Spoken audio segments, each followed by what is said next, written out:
Completely true. Some, I've been banned from places. No, I'm not, but America is, yes. Definitely loud. Sometimes obnoxious. Sometimes obnoxious. Yeah, very entitled. Don't give them more. True. They literally told us to be quiet at the cafe that we were waiting at before this interview. People aren't obnoxious Weird. enough. Yeah, People that's need to right. be more obnoxious. I mean, there's always introverts in any culture, right? Yeah. I get told I'm loud in many countries, so I think it's true. Very opinionated. Like, we very much feel like our way is the right way. We tend to voice our opinions more unreservedly. You're raised to super just be an individual. You can be whatever you want to be. We're encouraged to participate in our growing up in education, like here when somebody calls your name. I think also we have a very egocentric culture. So we're kind of all selfish and we want our own point to be heard. So we just try to talk over each other. I can get angry about this. I have the right to get angry. Because the you customer's don't- always right, so that has to play in that every mentality. Yes. if I go someplace in Europe, I can always be American. How can you tell who's American? Because they're loud and obnoxious. It's like we're little tornadoes. Like we roll in and we're like, wow, roll out and I'm out. Yeah, you're supposed to stand out. You're supposed to declare your individualism.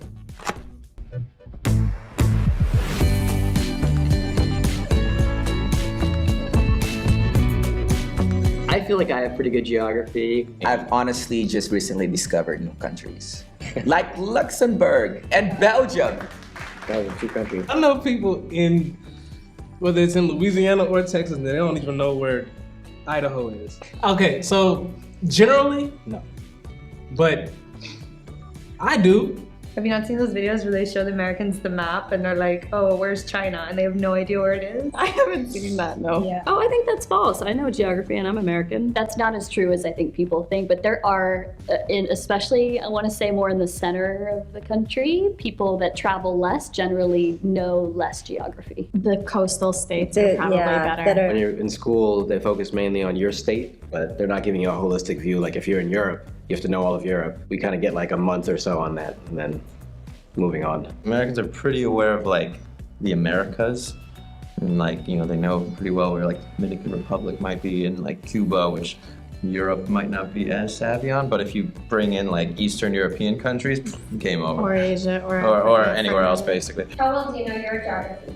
I think I know them pretty well. I think pretty good, yeah. Do you think it's true that many Americans don't own passports? Yes. Yes, very true. We do have passports, but I mean, my brother-in-law doesn't, and I have several friends who don't. So I do think generally for how wealthy our country is, we have a very small percentage of people that have passports. They just don't go anywhere. So many people getting a passport last minute before going on a flight. They didn't know they needed one to go to, say, Mexico. It's also a huge country, so you can do a lot of traveling without a passport. Good point. Yes.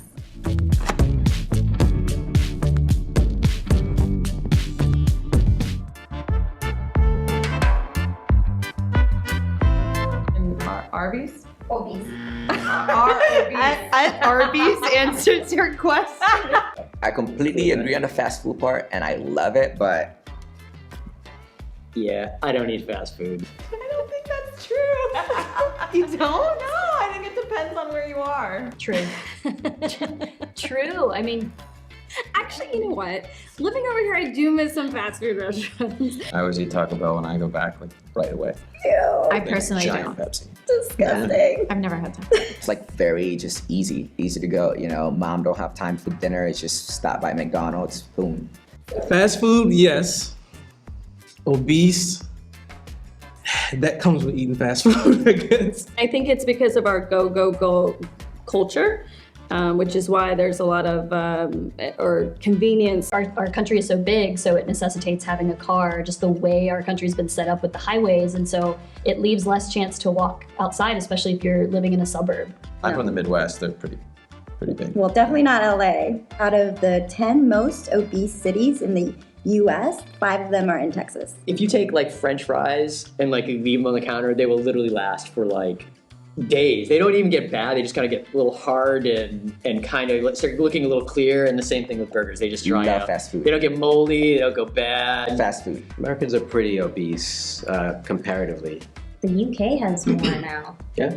Mexico and Cuba have both surpassed us. Congratulations, Because American guys. fast food got there. That eating a lot of pork. There's becoming this more like culture of more like healthy conscious and or even more healthier choices on these fast food menus.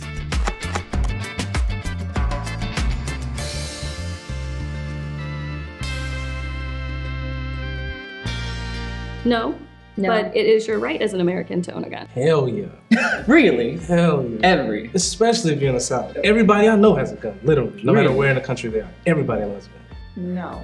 I think this is questions tailored at Florida. Florida loves guns. We have some wild gun laws, and you can go to Walmart and just buy a gun a lot of times without an ID, no waiting period. You can buy an assault rifle at Walmart. I will say in the north, definitely not as much.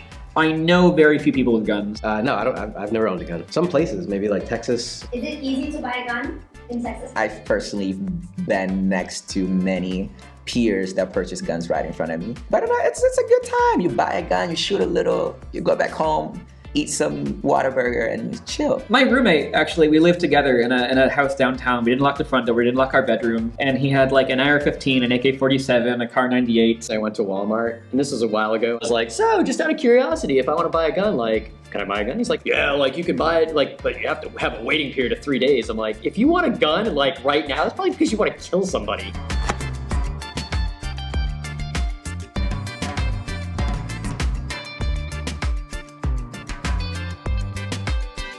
What are we saying? What are we saying? Land of opportunities. That's right. Yes, I love that about our Yeah. country. That's one of my favorite things about the U.S. I think that we're taught that in a very young age, and that's in our DNA and in our blood. I don't know about so optimistic. Optimistic that's relative as hell. The American dream. The American dream. Right? You can do anything if you put your mind to it. And if you work hard enough. Yes. You can achieve it and you can be it, and Yeah. I think that that's something that's very motivating. Just do it. Definitely optimistic, definitely.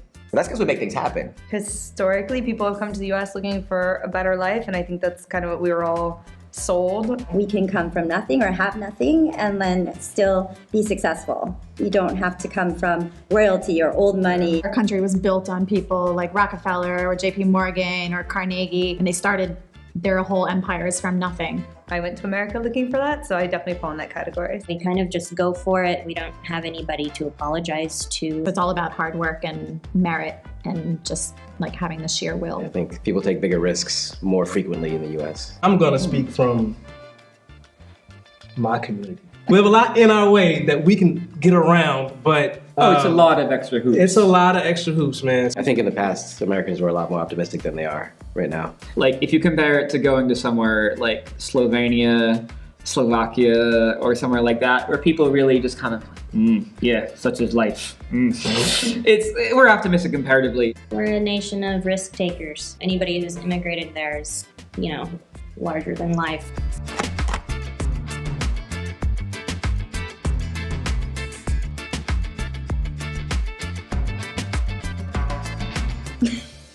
But aren't we though?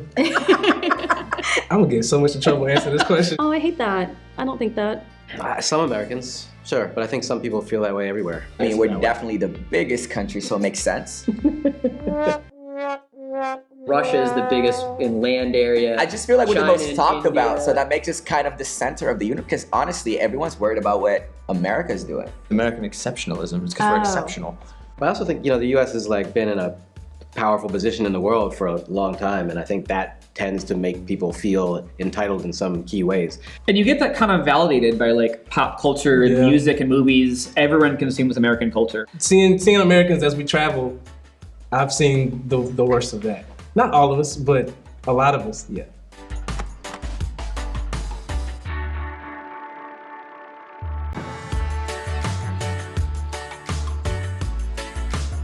Hey, hi, how are you? Just because we're naturally, I think, jolly, happy people. And I think for some cultures are like, what? Whoa. That's essential to life though. Like you gotta be like, hey, how's You the think weather? so? Yeah. You have to have small talk just to get through some awkward moments. I don't know. I Small talk- enjoy the frankness that some cultures have. I think automatically when you meet someone and you introduce yourself, I find myself sometimes even saying like, I'm fine before they even ask me, how are you? Not in my part of the country. I feel like in Yeah, I don't Texas, think everybody's so. honest and pure. I'm from the South, so Yeah. Southern hospitality. Yeah. So I'm gonna say hey if I don't know you. I think for a lot of Americans, it comes from like a really genuine, nice place. In LA, we're seen as superficial by a lot of the other states, but states like New York, I think, are very, straightforward and blunt. But the other thing is we are very direct and open people. And so if you sometimes ask, how are you? I might say, my day's not actually going very well. My husband asked for a divorce last night. Like, we will tell you our deepest, most personal details. That's very American. If they asked you at Starbucks, hi, how are you? Would you say not well? Yeah, I think I have. I'm kind of in a shitty mood. Hey, how's the weather? Oh, the weather's great. Yeah, it's great today. How are the kids? How are the kids I doing? don't have kids. I had a fur baby. She was. Okay, perfect. We're catching up. But it kind of goes like that. You kind of ask your neighbor how their dog is doing, even though you don't really care. And that's like all those things at once is like our good morning, our hello. We just will say, hello, how are you? What's up? And we don't always really expect an answer either. That's just a greeting. Yeah. So we don't actually want to know like the long story. People are just too busy to actually like go deeper and spend more time getting to know people. They're always in a hurry. I mean, I'm from New York, so everybody's in a hurry and they're just like, oh, great, whatever. And they don't really mean anything. I think Americans they try hard to be polite and socially correct. There's kind of a puritanical history also to the country, and people try to be sort of proper with one another. And the easiest way to do it is just to be like that. Like, oh, great, okay, sounds awesome. I want to know how the weather is. I really don't. What's your favorite sports team? I don't care. All these things. This is how you actually meet people and actually connect. It's like, oh yeah, who that? Yes, that works.